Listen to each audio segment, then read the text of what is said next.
अस्सलामुअलैकुम, मैं हूं रेहान तारिक और आप देख रहे हैं दस्तक। वजीर आजम पाकिस्तान इमरान खान ने गुज़श्ता रोज अपने खिताब में अवाम के लिए रिलीफ पैकेज का ऐलान किया। पाकिस्तान तहरीक इंसाफ की जानिब से वजीर आजम के इस पैकेज को तारीखी पैकेज करार दिया जा रहा है। मगर सवाल यह है कि क्या पाकिस्तान तहरीक इंसाफ का ये पैकेज वाकई तारीखी पैकेज है? वजीर आजम ने इस पैकेज का ऐलान आखिर eight this point in time क्यों किया? क्या हुकूमत खुद को कमजोर समझ रही है? क्या वजीर आजम घबरा रहे हैं? हुकूमत तारीखी सब्सिडीज के लिए ये पैसे लाएगी कहां से? इस पैकेज के मुल्की खजाने पर इंप्लीकेशंस क्या होंगे? आलमी सतह पर पेट्रोलियम मसनूआत में इजाफे के बावजूद मुल्क में 4 माह के लिए पेट्रोल के इजाफे का ऐलान दर हकीकत 2008 के अवाइल में जनरल परवेज मुशर्रफ और 2009 में पाकिस्तान पीपल्स पार्टी की जानिब से किए गए इकदामात का तसलसल दिखाई देता है।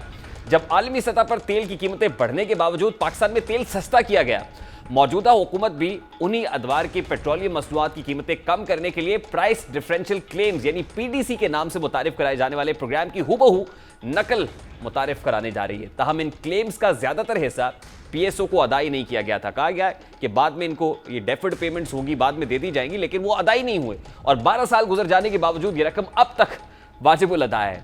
इन इकदामात के सिर्फ सवाल तो उठता है कि फिर वो जो सर्कुलर डेट वो मजीद बढ़ेगा नहीं। इन इकदामात के जरिए बज़ाहिर दिखाई दे रहा है कि पाकिस्तान तहरीक इंसाफ इंतखाबी सियासत का आगाज कर चुकी है। बाकायदा तौर पर इमरान खान साहब ने इलेक्शन कैंपेन की बुनियाद रख दी है। हुकूमत के इस इकदाम से कौमी खजाने पर मजबूरी तौर पर 360 अरब का बोझ पड़ेगा। हुकूमत बिजली पर बराह रास्त 200 अरब रुपए जबकि पेट्रोलियम मसनूआत पर 160 अरब रुपए की सब्सिडीज देगी।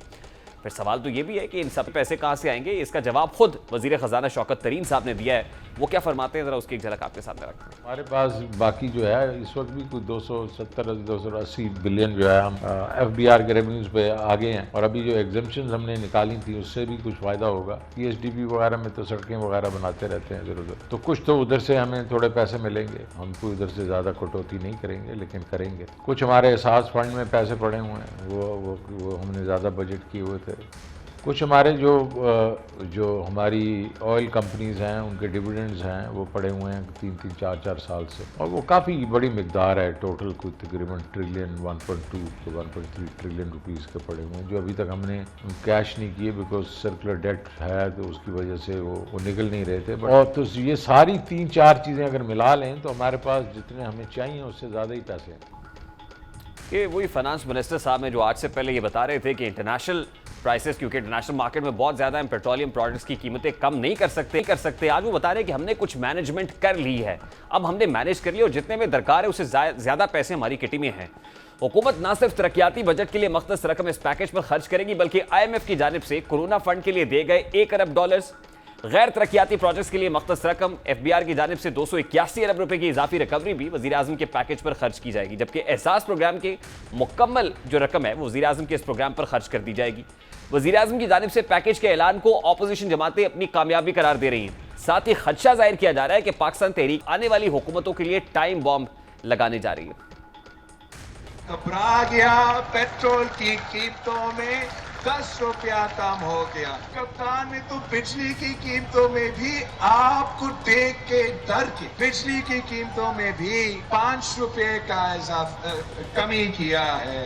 आपके मसाइल आप अवाम के सामने रख रहे हैं और जिदोजहद कर रहे हैं कि जमहूरी तरीके से इस गैर जमहूरी शख्स को निकाला जाए। अवाम को ये खुशखबरी देने की कोशिश की कि हुकूमत महंगाई में कमी कर रही है, लेकिन हकीकत इसके बहुत बरक्स है। कल की तकरीर से जो चीज सबसे वाज़ेह थी वो ये थी कि दूसरों को ना घबराने के मशवरे देने वाले अब खुद घबराए हुए। जो तमाम बातें वज़ीर साहब ने की हैं इनका ना बजट में जिक्र है ना मिनी बजट में जिक्र है। ये तमाम जो सहूलियात हैं पाकिस्तान अजाफी कर्जे लेकर ये प्रोग्राम पूरा करने की कोशिश करेगा। इन 4 महीनों का जो दावा किया गया है ये तकरीबन 300-400 अरब के अजाफी कर्जे पाकिस्तान को लेने पड़ेंगे।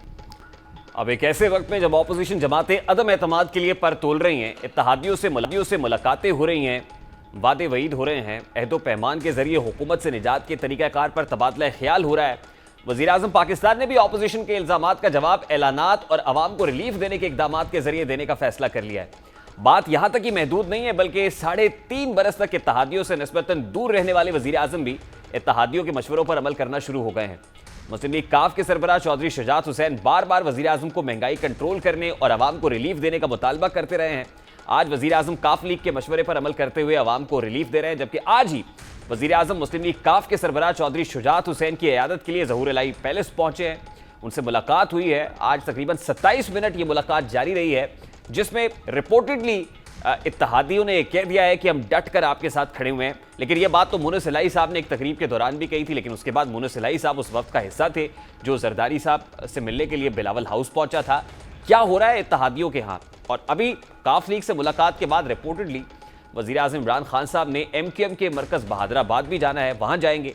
जबकि गुज़श्ता शब उन्होंने अपने दरीना साथी जहांगीर तरीन को भी टेलीफोन करके उनकी खैरियत दरियाफ्त की है। उधर वज़ीर आज़म ने गवर्नर हाउस में पार्टी अरकान पंजाब असम्बली से मुलाकातें की हैं। मुलाकात में गवर्नर, वज़ीर आला पंजाब और वफाकी वज़रा भी शरीक हुए। वज़ीर आज़म ने अरकान असम्बली को कारकुनान से राब्तों की हिदायत कर दिया, जबकि हुकूमती रिलीफ की आवाम में भरपूर तशहीर का फैसला भी किया गया। इसको मैक्सिमम प्रोपोगेट किया जाए। वज़ीर आज़म कह रहे हैं हुकूमत की जानिब से अदम एतमाद का रास्ता रोकने की पूरी कोशिश की जा रही है, मगर अपोजिशन जमातें इस मामले पर कन्फ्यूजन का शिकार हैं। इस वक्त मुस्लिम लीग काफ बैक वक्त हुकूमती इत्तेहादी और अपोजिशन की तवज्जो का मरकज बनी हुई है। हुकूमत के खिलाफ अदम एतमाद में काफ लीग का किरदार अहमियत इख्तियार कर गया है। MQM बलूचिस्तान अवामी पार्टी की क़यादत चौधरी बरादरान से मुलाकात कर चुकी है, जबकि GDA की क़यादत भी चौधरी बरादरान से राब्ते में है।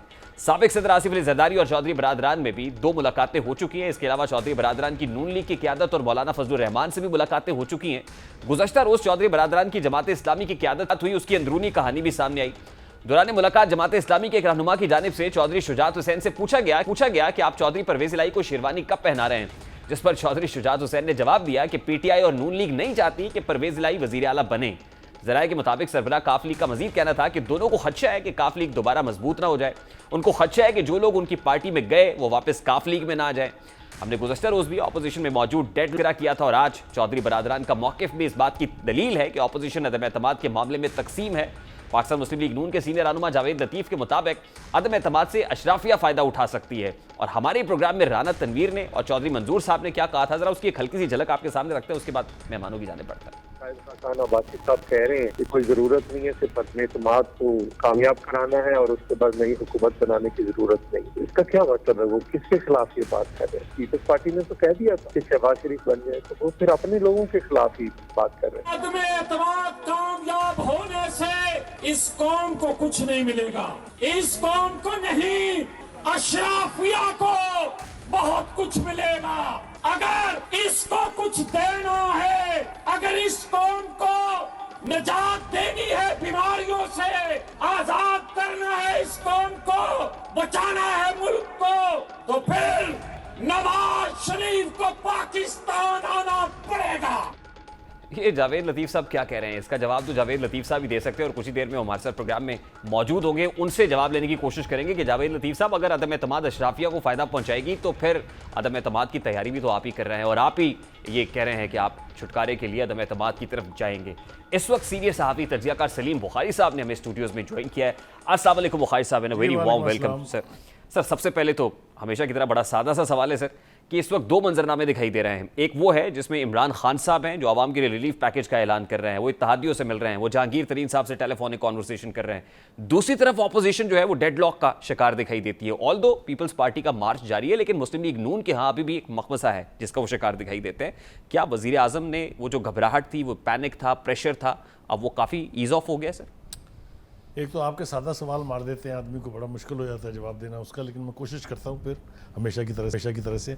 देखिए, जो एक बात बिल्कुल वाज़ेह है वो ये कि आपके प्राइम मिनिस्टर साहब अननर्व्ड तो दिखाई दे रहे हैं। इन लोगों से वो पहले तो नहीं मिले 3.5 साल में ना। अब जिनको वो कहते थे ये पंजाब के डाकू हैं, उनके घर बैठे हैं।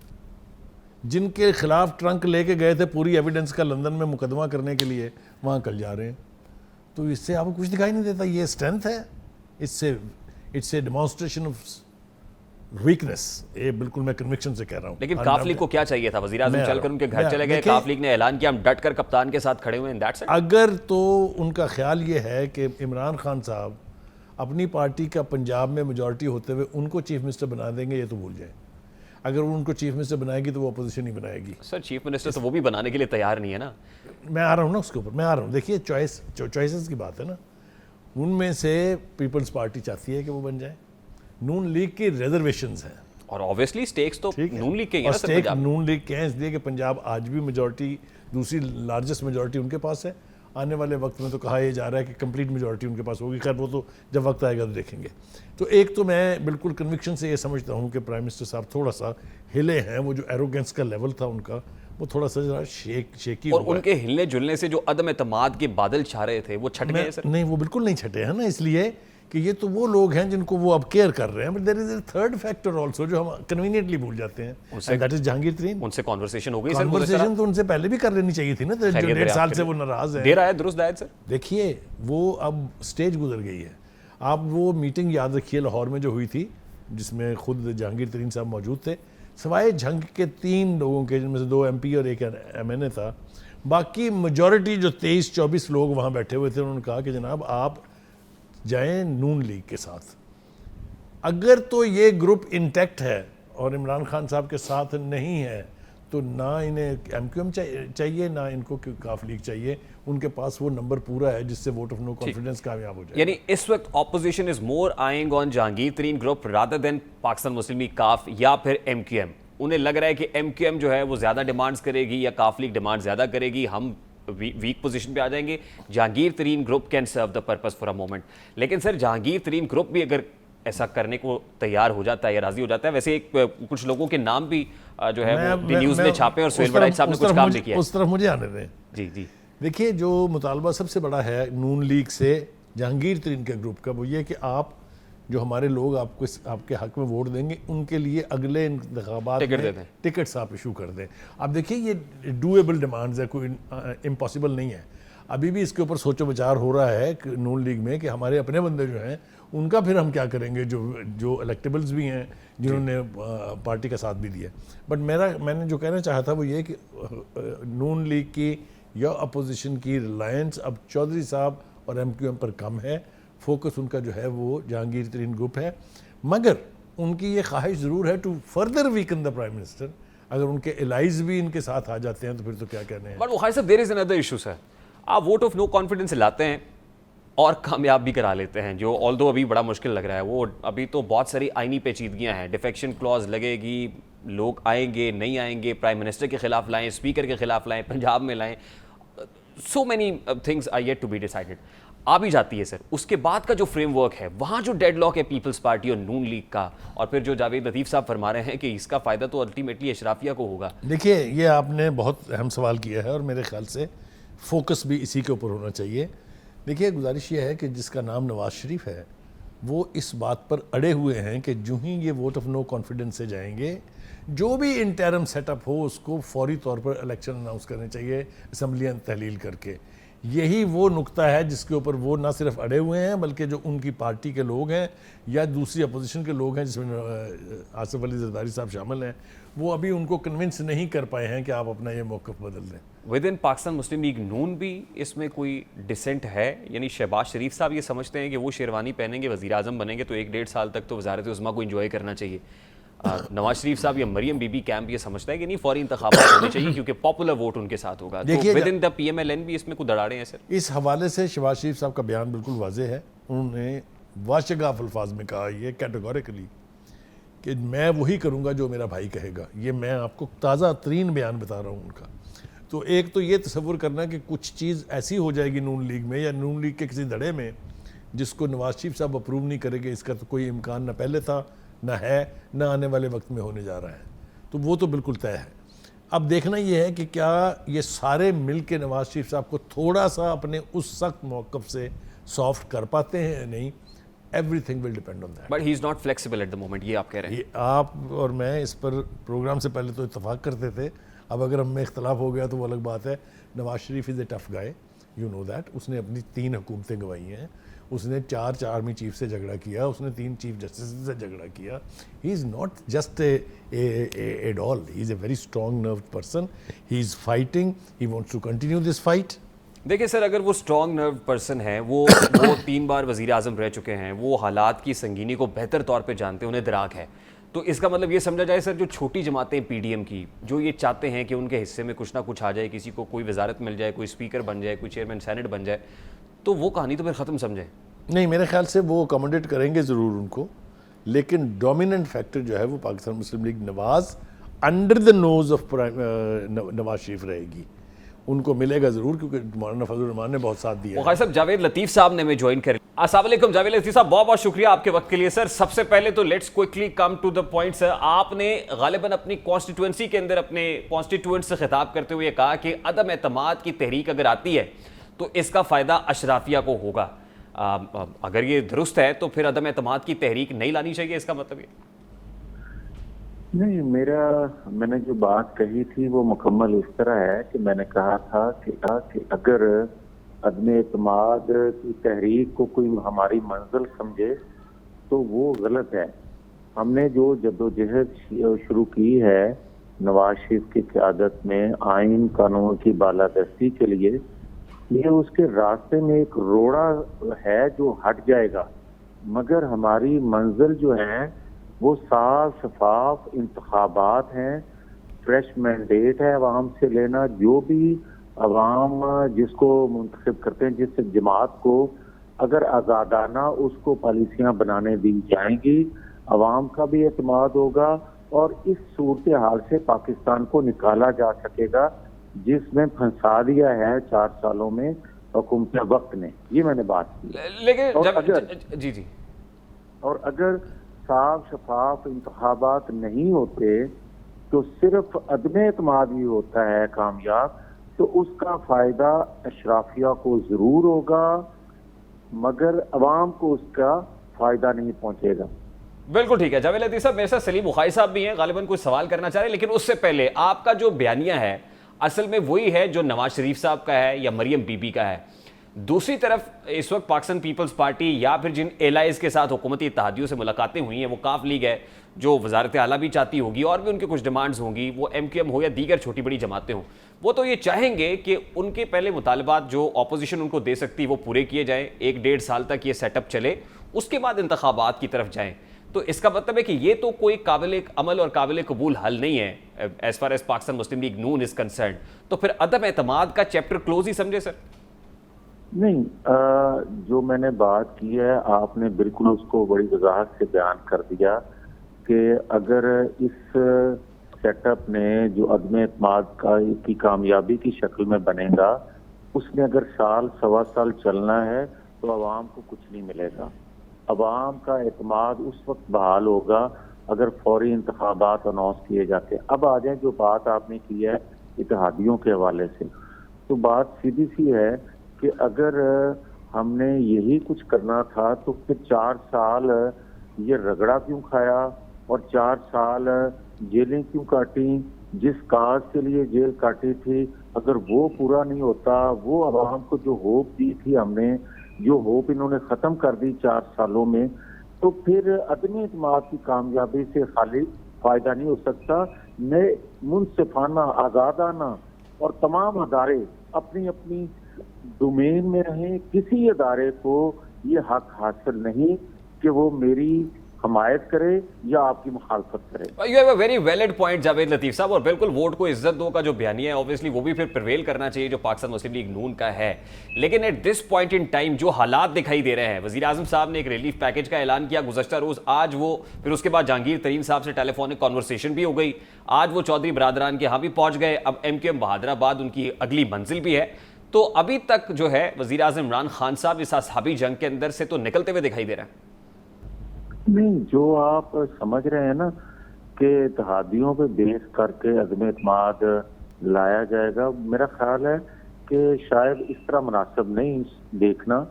अदम एतमाद की कामयाबी के लिए यकीनन हम इत्तेहादियों से भी राब्ते में हैं, मगर डिपेंड करना सिर्फ इत्तेहादियों पे वो शायद मुनासिब नहीं है, क्योंकि कोई 35 से 40 लोग ऐसे हैं जो PTI के अरकान असम्बली हैं, वो राब्ते में है। और आपके जहन में ये बात रहनी चाहिए अपनी राय कायम करते हुए कि 11 वोटों का फर्क है, और 11 वोट जो हैं अगर मिल जाते हैं PTI से तो फिर आप देखें कि अदम एतमाद कामयाब होगी।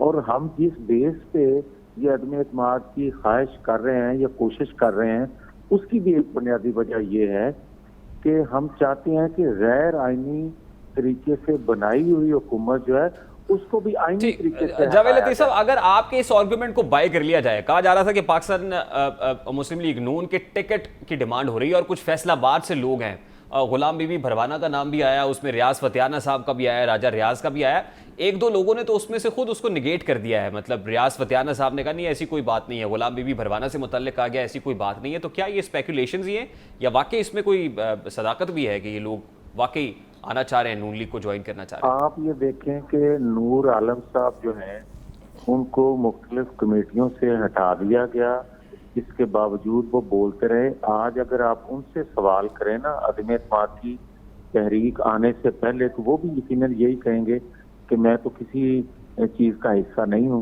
वक्त आने पे फैसला करूँगा।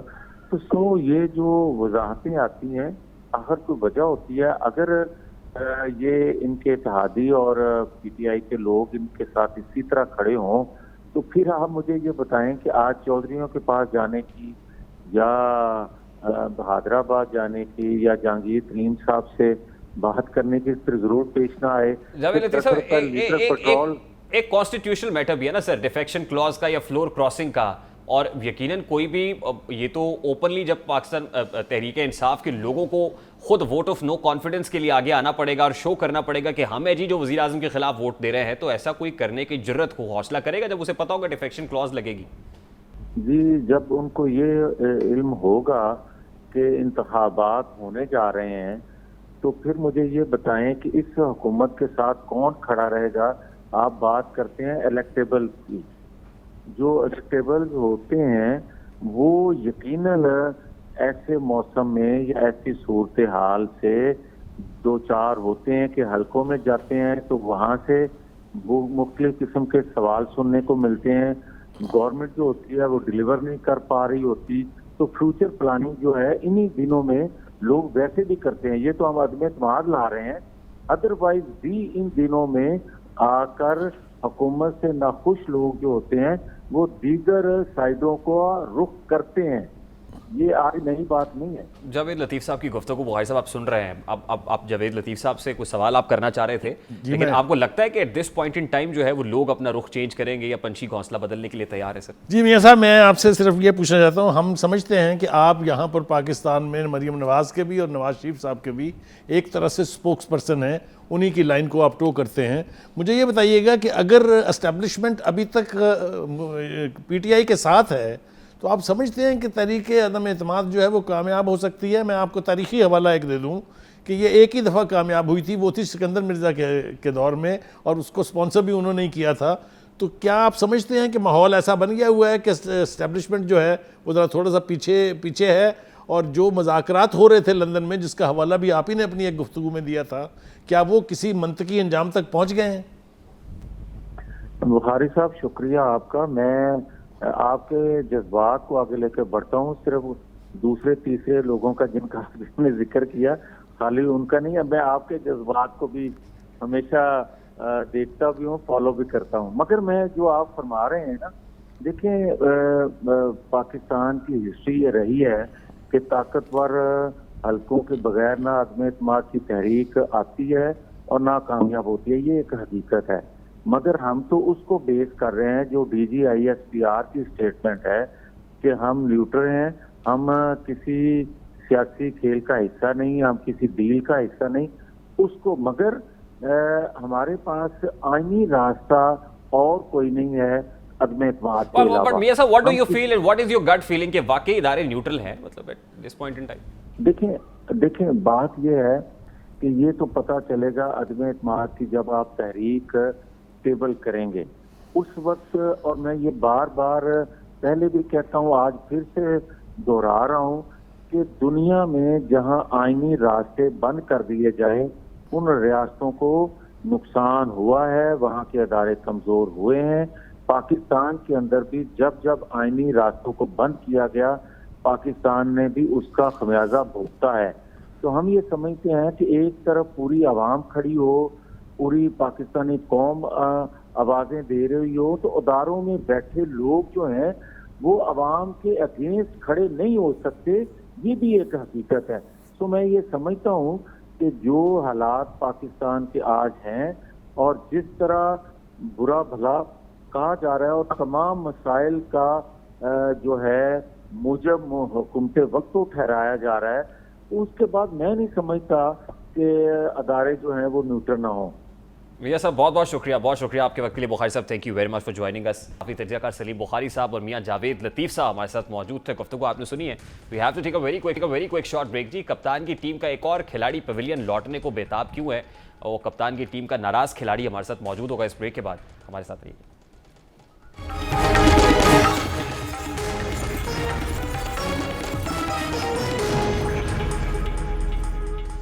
Welcome back. वज़ीर आज़म पाकिस्तान इमरान खान इत्तेहादियों को मनाने के लिए लाहौर में मौजूद हैं, जबकि नायब कप्तान सिंध फतह करने के मिशन पर हैं। लेकिन इसी दौरान पाकिस्तान तहरीक इंसाफ में पवेलियन को लौटने वाले खिलाड़ियों की तादाद में भी इजाफा हो रहा है। नूर आलम खान और अहमद जवाद के बाद अब सिंध से तहरीक इंसाफ के मेंबर असम्बली सच्चल दीवान भी खुलकर कप्तान की पॉलिसीज को हदफे तनकीद बना रहे हैं। वो क्या कहते हैं, एक झलक आपके सामने रखता है। मिनिस्टर वो सुधार नहीं कर सके। देखो ना, जितनी भी तकरीरें की मैं करप्शन का पैसा ले आऊंगा, आज 1 रुपया भी आया मुल्क में। इतनी हजार घर बन जाएंगे, वो घर का है। इतनी हजार नौकरियां मिल जाएंगी, वो नौकरियां का है। डॉलर बढ़ेगा तो इसका मतलब हुक्मरान गलत है, तो डॉलर तो बहुत ज्यादा बढ़ गया। पेट्रोल बढ़ेगा तो मसला है जी, पेट्रोल भी बहुत बढ़ गया। 3.5 साल के बाद अगर हम ये कहें कि जी पहले वालों की गलती है, तो ये तो नहीं हो। 2 लोग हमें पहले छोड़ के चले गए, they are now sitting on the opposition benches, तो अब 28 रह गए जी। उनमें से 80% को मेरा ख्याल अपने हल्के की बाउंड्रीज भी नहीं पता। कितने लोगों को? 80% को अपने हल्के की बाउंड्रीज भी 28 में से 80% आप कह रहे हो? 28 में से आप इलेक्टेड 21 है ना, आप 21 की बात चले 21 में से 80% को। 15 बेचारे लोगों को तो अपना हल्का ही नहीं पता होगा कि उसकी बाउंड्रीज क्या है, कहां से शुरू होता है और कहां खत्म होता है। हम लोग जो सब जीते थे वो जीते थे खान साहब के वेव पे। खान साहब का वेव अब नहीं है? खान साहब का वेव सिंध में इतना नहीं है। मैं पंजाब पे इतनी नहीं बात करना चाह रहा, लेकिन सिंध में इंटीरियर में तो पहले भी नहीं था। अच्छा, because we won only 1 NA seat and 2 MPA seat from interior Sindh. वो मैंने आपको पहले बताया, वो दोनों MPA जा चुके हैं।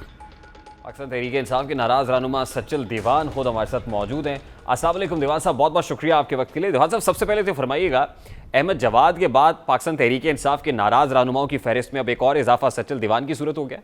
बिस्मिल्लाहिर्रहमानिर्रहीम। नहीं जी, थोड़ा अहमद जवाद साहब और मेरे में थोड़ा सा फर्क रह जाता है। वो तब नाराज हुए जब उनको ओहदे से हटाया गया था। I am sitting MP of PTI, थोड़ा फर्क है। आपके रिजर्वेशंस बुनियादी तौर पे क्या है दीवान साहब? सर, मेरे रिजर्वेशन बुनियादी तौर पे 3 चीजों पे। First is hypocrisy. हिपोक्रेसी की डेफिनेशन ये है व्हेन यू से something and you do something opposite, that is the definition of hypocrisy. PTI में मसला ये है कि हम लोग बातें तो बहुत बड़ी बड़ी कर लेते हैं करप्शन के खिलाफ, दूसरों को बोलना कि फलाना चोर है, फलाना डाकू है, और उसके बाद एक पीका लॉ ले आते हैं जिसमें अक्यूज़ करना गुनाह है। अक्यूज़ करना इज यू बिकम इमीडिएटली, आपको FIA उठा के ले जा सकती है अगर आप किसी को अक्यूज़ करें। अगर आप पिछले 2014 से PTI की तकरीरें उठा लें, किस किस को हमने अक्यूज़ नहीं किया है और कितने लोग उसमें आज तक किसी कोर्ट ने कन्विक्ट किए हैं? 2, मरियम नवाज, नवाज शरीफ। इन दोनों के अलावा आज तक कोई कन्विक्शन तो नहीं हुई है। हमारी पार्टी में भी ऐसे बहुत लोग हैं, ऐसे बहुत लोग हैं जो चोर हैं, करप्ट हैं, लेकिन उनसे मनी ट्रेल कोई नहीं मांगता। हम आसिफ जरदारी साहब से, नवाज शरीफ साहब से, मरियम नवाज साहिबा अभी किसी शादी पे गई थी, कोई लास्ट वीक की बात है, उन्हीं की किसी MPA की शादी थी, उनके जूतों तक की प्राइस आ गई थी ट्विटर पे कि पता नहीं कितने $1000 का जूता पहना हुआ है और इसका मनी ट्रेल नहीं है। Diwan Sahab, you are saying this on PTI record. में ऐसे बहुत लोग हैं जो मैं प्रूव कर सकता हूं कि 2018 में उनके पास एल्टो गाड़ी थी, आज लैंड क्रूजर गाड़ी है। I am sure you must have proofs, क्योंकि आप एक I ऐसे don't have फोरम proofs पे of corruption. और ऑन रिकॉर्ड बात कर रहे हैं और मिस्टर रिकॉर्डनेस की आप लेट मी क्लैरिफाई, जी। I don't have proof of corruption. कोई रिश्वत लेता है तो उसकी वीडियो नहीं मैं बना सकता। एसेट्स बियॉन्ड मींस का केस आप कैमरामैन साहब जो कैमरे के पीछे खड़े हुए हैं इन पर भी डाल दें, 6 महीने तक अंदर रखें, उसके बाद नैब काम करती रहेगी, प्रूफ कुछ नहीं होगा, खाया पिया कुछ नहीं, ग्लास थोड़ा बाहर आने। लेकिन ये एलिगेशंस बुनियादी तौर पर हैं किस पे दीवान साहब? मेरी 80 बहुत लोग हैं पार्टी में जो करप्ट है, जो मुझे तो दूर से पता है कि वो चोर है और वो बड़े बड़े ओहदों पे। और अगर मुझे पता है तो फिर खान साहब को मेरे से बहुत ज्यादा पता होगा। He is the Prime Minister of the country. you're not giving a sweeping statement. कौन है वो? I can't take names. Like you just pointed out, I don't have evidence. It's a sweeping statement then, sir. Okay, then I'll give you another statement. We are about 400 parliamentarians belonging to Pakistan Tehreek-e-Insaf right now. Why not take the money trail of each and every parliamentarian, starting with Diwan Sachal? Why doesn't the Prime Minister of the country do that? Can you give me a reason? आपका मुतालबा ये है कि सबकी money trail ली जाए, वो बिल्कुल वैसे ही जैसे पाकिस्तान तहरीक इंसाफ के पेशावर से एक एमएनए ये कहा था कि सबके नाम ईसीएल में डाल दें। डाल दो नूर आलम ECL, मैं तो वैसे ही 3-4 साल से कहीं बाहर नहीं गया हूं, लेकिन ECL does not bother me. My point is not ECL, my point is 400 parliamentarian है आपके पास, आप 400 पार्लियामेंटेरियंस को यह बताएं कि जी 2018 से लेके आज तक आप अपना मनी ट्रेल दे दें। आप एलिगेशंस लगा रहे हैं पाकिस्तान तहरीक इंसाफ पर। माय वोट इज इन सिन। आप एलिगेशंस लगा रहे हैं पार्टी चेयरमैन में जो सेंटर में बैठे हुए हैं, जो वजीर आजम पाकिस्तान है। मैं एलिगेशन ये लगा रहा हूं कि खान साहब ने खुद अपनी एक तकरीर में 2017 की एक तकरीर में कहा हुआ है कि मैं अपने पार्टी के सारे MNAs एंड MPs की जो वेल्थ स्टेटमेंट है वो पब्लिश करूंगा ऑन माय वेबसाइट। की दैट्स माय क्वेश्चन। की ऐसे डिक्लेरेशन फॉर्म होता है पाकिस्तान सर, तहरीक ऐसे इंसाफ के डिक्लेरेशन MNA से फॉर्म भी जमा कब और कराया हुआ आज इलेक्शन का? कमीशन ऑफ पाकिस्तान में। सर, पार्टी के चेयरमैन साहब ने, prime minister of the country ने 2018 में 1 लाख रुपए टैक्स भरा था, 1 साल बाद 1 करोड़ रुपए टैक्स भरा। आपने शाहमूद कुरैशी साहब से मुतालिक भी एक स्टेटमेंट दिया कि ये वजीर आजम बनना चाहते हैं एक ऐसे वक्त में जब वो सिंध के ये अंदर, पूरी दुनिया में स्टेटमेंट खाली मैंने नहीं दिया, ये पिछले 10 साल से स्टेटमेंट है। जब वो सिंध में मार्च कर रहे हैं। फैसल वाडा साहब से मुतालिक आपने कुछ बातें की उनके केस मैंने में। फैसल वाडा से खाली ये बात, कोई बात नहीं की थी, ये बात की थी कि हमें पता था डिस्क्वालीफाई हो जाएंगे, इसके अलावा तो कुछ भी नहीं किया। दीवान सचल साहब, लोग जानना चाहते होंगे कि आपने पाकिस्तान तहरीक इंसाफ को कैसे ज्वाइन किया, कब ज्वाइन किया। मैं ये चाहता हूं कि क्राइटेरिया बेसिकली क्या होता है पीटीआई के अंदर। क्राइटेरिया उस टाइम पे तो यही था कि आप पढ़े लिखे हो, आपको बोलना आता हो, and if you are loyal to Pakistan you are fit to be PTI. And what is the criteria today? The criteria today is please do very heavy चमचागिरी। अपने जो भी आपके हैं आगे पीछे उनकी आप ठीक ठाक चमचागिरी करें और इंशाल्लाह आप ऊपर बढ़ते रहेंगे, जो मेरे से होती नहीं है। ये तो आपने 15 मिनट में भी जज कर लिया। क्या speak my mind, I am not a, वो कहते हैं ना जो एक नॉर्मल कॉन्सेप्ट है नॉन मुस्लिम का पाकिस्तान में कि डर के बैठेगा, मैं नहीं। If you want to get elevated in PTI, आपको किसकी चमचागिरी दरकार है, किसकी चमचागिरी ज्यादा चलती है पीटीआई के अंदर? सबकी चलती है भाई। जैसे अब मैं अगर सिंध में बैठा हूं तो हमारे जो सिंध के सदर हैं अली जैदी साहब, अगर मैं उनकी ठीक ठाक चमचागिरी करूं तो काफी बढ़ सकता था, लेकिन मेरे से ये काम होता नहीं है। मुझे क्विकली ये बताइएगा कि आप जैसे यानी लाइक माइंडेड पाकिस्तान तहरीक इंसाफ के अंदर और कितने लोग हैं जो आप जैसे ही सोचते हैं? यार सोच तक तो बहुत लोग होंगे, सोच तक। Do they really have the guts to come out being a sitting MP और a sitting MNA? I don't know, a lot of people are in touch with me. मुझे कल से काफ़ी MPs और MNAs के फ़ोन आए हैं कि आप जो भी डिसीजन ले हम आपके साथ हैं। तो मैंने उनको ये बताया मेरी कोई डिसीजन नहीं है, I am staying in PTI, I am not living PTI। हम अंदर से चेंज करेंगे। हम PTI हमने ज्वाइन की थी एक विजन के साथ कि we will be the best possible people to govern Pakistan. We came with a mindset. This is very unfortunate reality of PTI के जिसने चेंज करने की कोशिश की उसको चेंज कर दिया गया। बीट justice retired Wajiuddin, Hamid Khan sahab, Akbar S Babar साहब, बहुत सारी फहरिस्त बहुत लंबी है। आपको पता है जो कुछ आप कह रहे हैं इसके क्या कॉन्सिक्वेंसेज हो सकता है? पार्टी शोकॉज कर देगी, ज़्यादा से ज़्यादा निकाल देगी, और क्या करेगी? Are you going to quit PTI then? I am not quitting PTI. If they throw me out, तो फिर देखेंगे what alternates do I have. What alternate you have? I can go to court and get a stay against they throwing me out. I am a sitting MP. मैंने ऐसा कोई काम नहीं किया है। According to the Constitution of Pakistan, according to the Constitution of the Election Commission, you can only throw out a person if he votes against the party in Parliament. I have not voted against the party in Parliament. मैं तो हमें क्या अपनी party को support किया है parliament में। Lastly, दीवान सचल साहब ये बताइएगा कि आपने कहा कि सिर्फ उसी वक्त पे हो सकता है, वो डिफेक्शन क्लॉज तभी लगती है जब आप फ्लोर क्रॉसिंग करते हैं, जब आप पार्लियामेंट के अंदर पार्टी के खिलाफ। अभी जब अदम एतमाद की तहरीक है, क्या सिंध में कोई तहरीक नहीं है। मैं सेंटर में बात कर रहा हूं, सेंटर क्योंकि में मेरा पाकिस्तान वोट तहरीक नहीं है इंसाफ के बहुत सारे लोगों से सर, मेरा वोट नहीं है। कनेक्टेड तो होंगे ना, MNAs के साथ आपकी मुलाकात होती होगी, हाँ, आप समझते हैं, बहुत है। पल्स को समझते हैं कि इस वक्त विद इन द PTI क्या पल्स है। आई थिंक PTI में एक ब्रेकअवे फैक्शन बन सकता है। आपको लगता है कि पाकिस्तान तहरीक इंसाफ के अंदर कोई फॉरवर्ड ब्लॉक या पाकिस्तान तहरीक इंसाफ के अंदर ऐसे लोग हैं जो बगावत कर सकते हैं, अपोजिशन के साथ राब्ते में, जैसे अपोजिशन क्लेम कर रही है कि हमारे नंबर पूरे राब्ते में तो होंगे। Will they have the guts to vote against the Prime Minister in open voting? I doubt it. That's my personal opinion. मेरे को नहीं लगता। हाँ, जो स्पीकर का वोट होता है वो क्लोज वोट होता है, उसमें हो सकता है, क्योंकि वो क्लोज वोट होता है। अगर असद कैसर साहब के खिलाफ कोई वोट आता है उसमें जो हिडन वोट होता है, लाइक सेनेट। लेकिन अगर प्राइम मिनिस्टर के खिलाफ कोई वोट आता है, वोट ऑफ नो कॉन्फिडेंस जिसको अब हम कह रहे हैं, वो ओपन वोट होता है। आई डोंट थिंक कि ओपन वोट में बहुत लोगों में गट्स होंगे to do what I have done, Diwan come out in the सच्चर ओपन एंड टॉक अबाउट। बहुत बहुत शुक्रिया पाकिस्तान तहरीक इंसाफ के रहनुमा सच्चर हमारे साथ मौजूद थे। गुफ्तगू आपने सुनी। We have to take a very quick short break. जी, फॉरेन फंडिंग केस क्या मैच फाइनल राउंड में दाखिल हो चुका है? अपडेट्स देंगे इस ब्रेक के बाद हमारे साथ।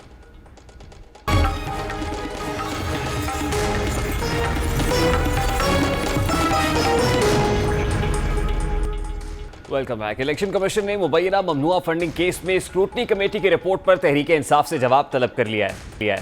चीफ इलेक्शन कमिश्नर की सरबराही में 3 रुकनी बेंच ने तहरीक इंसाफ की मुबैना ममनुआ फंडिंग से मुताल्लिक केस की समाअत की। तहरीक इंसाफ के वकील अनवर मंसूर ने कहा, अकबर एस बाबर को हक दावा है, ना ही समाअत में आने का इख्तियार है। चीफ इलेक्शन कमिश्नर ने कहा कि अकबर एस बाबर तो कई साल से केस लड़ रहे हैं, पहले एतराज क्यों नहीं हुआ? अनवर मंसूर ने कहा कि कानून कहता है कि स्क्रूटनी मुकम्मल होने पर मामला कमिश्नर और सियासी जमात के दरमियान है, कोई तीसरा शख्स किसी सियासी जमात के केस में फरीक नहीं बन सकता। अकबर एस बाबर के वकील ने कहा कि स्क्रूटनी कमेटी में कौन सा कागज किसने दिया इससे फर्क नहीं पड़ता। कमेटी ने करार दिया कि पीटीआई ने अपने अकाउंट्स छुपाए हैं। इलेक्शन कमीशन ने अकबर एस बाबर के वकील को आइंदा समाअत पर दलाइल मुकम्मल करने की हिदायत की, जबकि पीटीआई से स्क्रूटनी रिपोर्ट पर जवाब मांग लिया। जबकि वजीर ममलिकत फरूख हबीब ने कहा कि अकबर एस बाबर के पास केस से जुड़े रहने का कोई जवाब नहीं है। उन्होंने इलेक्शन कमीशन से स्क्रूटनी कमेटी को दोबारा फॉल करने की दरखास्त भी की। फरूख हबीब मीडिया से बात करते हुए क्या कह रहे थे, जरा उसकी एक झलक आपके साथ रखते हैं। पिटिशनर के बारे में स्क्रूटनी कमेटी ये लिख रही है कि इनके पास कोई अथेंटिक डॉक्यूमेंट नहीं है, कोई इनके पास क्रेडिबल एविडेंस मौजूद नहीं है, तो फिर हमारा ये राइट है जो पिटिशन हमने दायर की और आज हमने उसको आर्गू किया कि अकबर एस बाबर को इस केस से जो है वो अलहदा कर दिया जाए। पीटीआई के मुनहरिफ रहनुमा अकबर एस बाबर ने भी दावा किया है कि इमरान खान पाकिस्तान की तारीख का तवील तरीन मैच हार चुके हैं। पीटीआई को भारत से फंडिंग हुई, इलेक्शन कमीशन में जो दस्तावेजात जमा कराई उनमें फंडिंग को खुफिया रखा गया। उन्होंने इलेक्शन कमीशन से केस का फौरी फैसला सुनाने का मुतालबा करते हुए खुफिया वॉल्यूम की तफसीलात भी जारी कर दी हैं। इस हवाले से अकबर एस बाबर क्या कह रहे थे जवाबन, वो भी आपको दिखाते हैं। अब ये मैच जो है अपने आखिरी ओवर में है, ये आखिरी विकेट भी गिर जाएगी। आप जितनी मर्जी नो बॉलिंग कराएं, आप इस मैच को आगे थोड़ा सा और उसको ताखीरी उस मोड में डाल सकते हैं, लेकिन मैच आप हार चुके हैं। जब तक आप अपना एहतसाब नहीं करेंगे, ये एहतसाब का अमल एक नौटंकी है और वो साबित हो चुका है। अब पीटीआई फॉरेन फंडिंग केस का फैसला यकीनन इलेक्शन कमीशन के बाहर मीडिया टॉक्स में तो नहीं होना, इलेक्शन कमीशन के अंदर होना है, और उम्मीद करते हैं कि फैसला मेरिट्स पर होगा और मेरिट्स की बुनियाद पर ही देखा जाएगा। प्रोग्राम का वक्त अपने इख्तिताम को पहुंचा, आपसे मुलाकात होगी इंशाल्लाह कल। अपना रखिए ख्याल, अल्लाह हाफ़िज़।